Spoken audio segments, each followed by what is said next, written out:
Hey, I'm over here. I'm over here on the other side of the studio. Don't get lost. There's a lot of stuff between me and you. You know, some people wonder what an artist's studio looks like.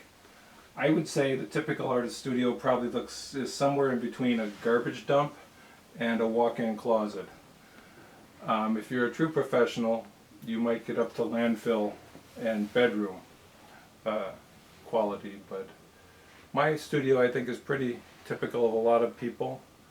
Everything is everywhere. I sort things into piles, but I've broken my pitchfork, so the piles aren't what they used to be. But I always keep a lot of things handy for inspiration and reference. You need to have music, you need to have it handy so you don't need to get up to change it. You need to have piles of books around. You need to have your old comics around so you can figure out what you did before.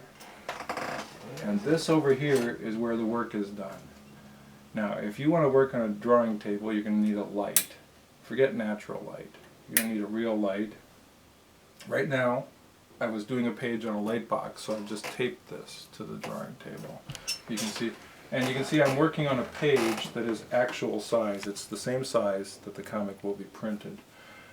But that's not typical. Most comic artists work in the standard size, which is 10 by 15. Here's an example of a 10 by 15 page. And it's drawn on Bristol board, they call it. And your choice of ink pens is really up to you. A lot of people use brushes, a lot of people use quill tips. I personally am a pen person, a detail person, that's why I draw so small. That's why I use this pen. It's a Zig Memory Writer. It's actually a scrapbooking pen. It's not really for art, and most art stores don't even carry them. I know there are some that do, so you should call ahead. Dick Blick's, Wet Paint, several others do carry them. I use this because it's light fast, it's got great ink in it, it's archival quality pigment ink, it's acid free, it's great. You erase the pencil lines out from underneath it without disturbing the ink. It never bleeds. It's a wonderful pen.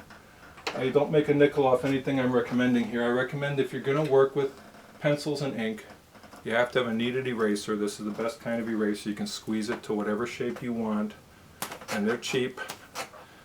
And you stretch them and make them fresh again. When it gets too dark gray, then you throw it away and get a new one.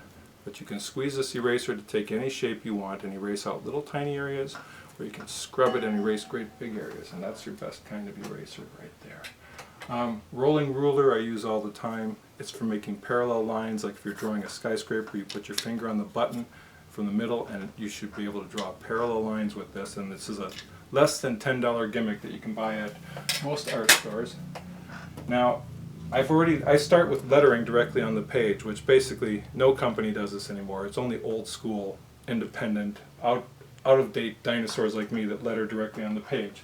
But if you're an independent artist and you want to do things economically and not waste a lot of your time fooling around with computer lettering fonts, you can get one of these. It's a plastic gimmick, costs about $3 at an art store. It's called an Ames Lettering Guide, A-M-E-S, Ames Lettering Guide. You turn this little wheel to however big you want your guidelines to be, then you put your pencil in the hole and you run this lettering guide back and forth across your T-square. Put your pencil in one hole, in the next hole, skip a hole, whatever size lines you want, and you create the pencil guidelines for your work.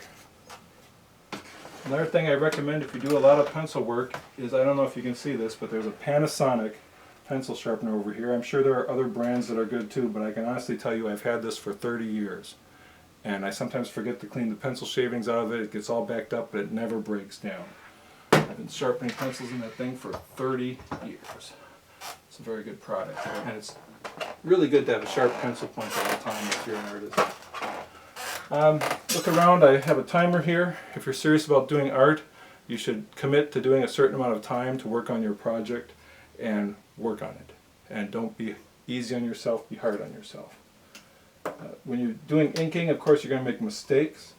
So what a lot of professionals use, I won't say most because I don't know, a lot of professionals use Pro White opaque paint, and we just paint out mistakes with a little bit of Pro White. You can see here's my Pro White brush. I don't use it for anything else, and you can see the veneer is coming right off. It's flaking right off because this brush is so old and it's been used so much.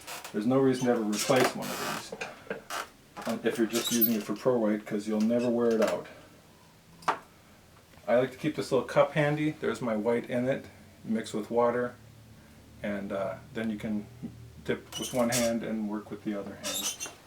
Keep that upside down so dust doesn't fall in it. And here's my water dipping cup, which I keep handy. I keep a paper towel handy for blotting the brush, and I've used the same one for months. It just dries out in between sessions.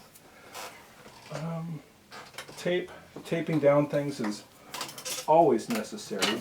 Don't throw away the backs of your drawing boards. There's a timer going off. That's okay, we're going to let it roll. This is live, well, not live. This is filmed live television. When I'm laying out my stuff on the tracing paper, what I do is first I use my pinhole template. What is a pinhole template? I have one here somewhere.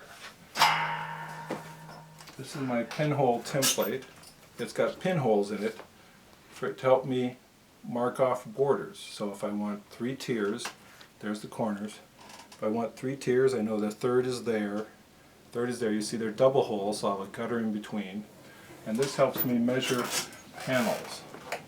You don't want to be using a T-square and to find the center and measure panels every time. So if you're going to do comics, you need a pinhole template so you can measure your panels the easy way just by marking them off. And then after you mark them off on the board, you take your board that you're going to draw on and you put it on another board and you tape it down, put a piece of tracing paper over it, and do a rough.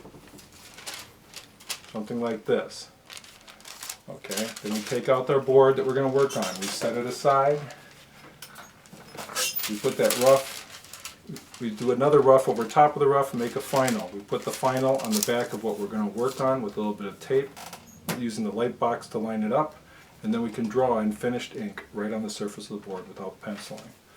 And that's how I do it. There's a million ways to do it. A lot of people pencil right on the board, so you're going to want to find your own way, but you should consider drawing directly in ink as much as possible because it's a huge time saver.